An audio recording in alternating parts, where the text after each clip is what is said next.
Welcome to the Kevin Cook Show. And now, here's Kevin. Well, howdy folks, Kevin K-Dog back here. It's been a long time since I've actually posted on Spreaker. I can't remember when the last time I posted. But man, I just came on today and I thought I'd just talk about some things. You know, it's been a while since I've actually posted. I've been actually busy doing other things.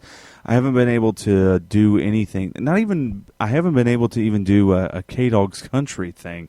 So that's been quite a while. And you know how things go. Plus, I've been really busy at work. That would be the main cause. So, you know, I've just been too tired to do anything.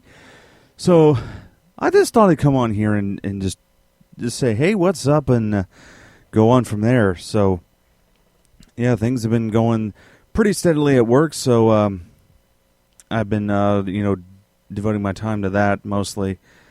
And plus, still working on doing, my DVD and collections. And, of course, those have been posted on YouTube. Hopefully some people are taking interest in that. And, of course, I posted not too long ago movie of the week on my favorite movie of all time, which would be E.T. the Extraterrestrial. This being the main thing I want to talk about today is, there's a couple things I have picked up since that video, and I'm just crazy about that movie. But this is how crazy I am. I went to Goodwill and I purchased 2 VHS copies of it, but they are 2 different editions. So needless to say, I have the movie on 3 different formats. So, and it's 3 different editions. The first one being the original 1988 release. It was one with the original MCA home video 1988 release of E.T. The reason why I picked that up, because that one is, of course, long out of print, but the big thing with that was there was a big thing that Spielberg himself requested exclusively on that particular tape. Now, of course, this was nationwide, the whole home video release, and that was that because of video piracy being big at the time, and it still is pretty big, even though it's gone viral. The video piracy was different because at the time, people would rent movies and copy them onto their own VHS players and by hooking up another VCR, and so video piracy was much more. It was possible, but it was a little bit more difficult, and they wanted to keep track of the piracy going on at the time. So, in the case of E.T., Spielberg requested that the tape itself, the cartridge that actually holds the tape, that the top part where the tape is being protected he wanted that to be green and the spokes to be green, what actually makes the tape play through the machine. That was to also be green, along with a kind of a 3D decal of the Universal logo was to be on one side of the tape. And that was to help control video piracy at the time, which was really big, and is still big today. I mean, we still have problems with video piracy, just that no one's copying VHS tapes. They are copying a digital file of some sort, or that's another thing, is the digital copy. And there's actually software online that you can purchase to break through that digital copy code and make that playable on any system. So that's not going to go away. And the other edition I purchased of E.T. was the 1996 MCA Universal THX certified version. Now, I picked up that version because that's the version that has the behind the scenes making of behind the scenes making a featurette at the tail end of the movie, and that was pretty common back in the 90s. There was a point where movies were getting digitally restored to the best of their ability and re-released on VHS, and it was usually Lucasfilm's THX that was doing the job, and along with that, there would be a behind-the-scenes featurette that would last no more than, let's say, 10 to 15 minutes at the tail end. They did this for the complete Star Wars trilogy. They did it for Close Encounters of the Third Kind. They did it for To Kill a Mockingbird. There was a whole list of films that got that treatment. And so in 1996, E.T. got that treatment. And if...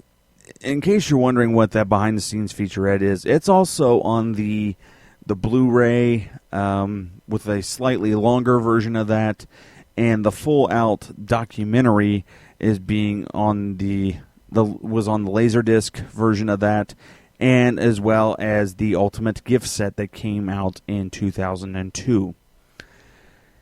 So, needless to say, I own E.T. on all formats, except for Laserdisc. I do not have a Laserdisc player, nor do I want to pursue that because that's very antiquated technology, and I don't mean antiquated technology, but it's very long, out-of-date technology that I doubt anyone even has anymore.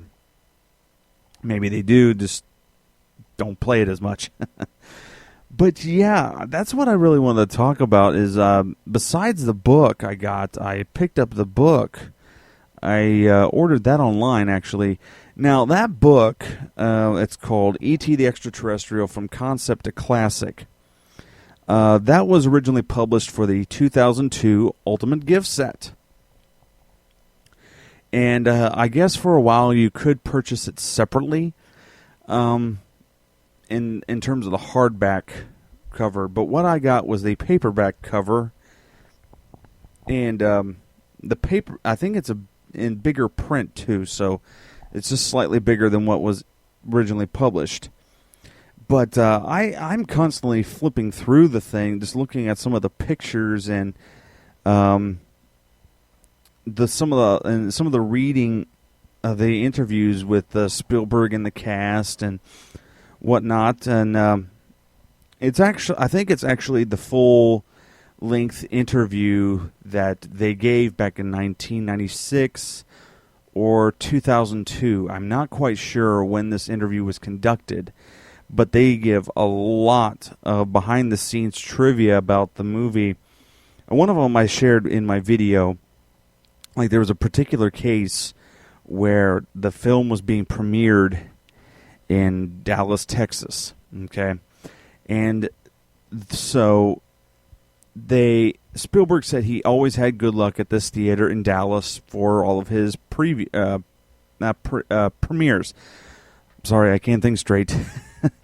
So he had this good idea, let's take it out to Dallas. We've always had good luck out there. And, of course, he goes out there, and he said everything that could go wrong went wrong. He said there was something about the plane couldn't take off for some reason, so the plane was late.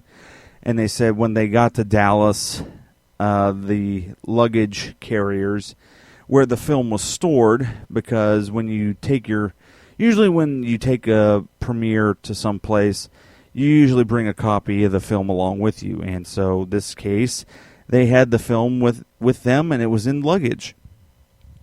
Next thing they know, they're walking into the airport, and they see from the tarmac, the canister is open, and the film is rolling down the tarmac, just unraveling itself.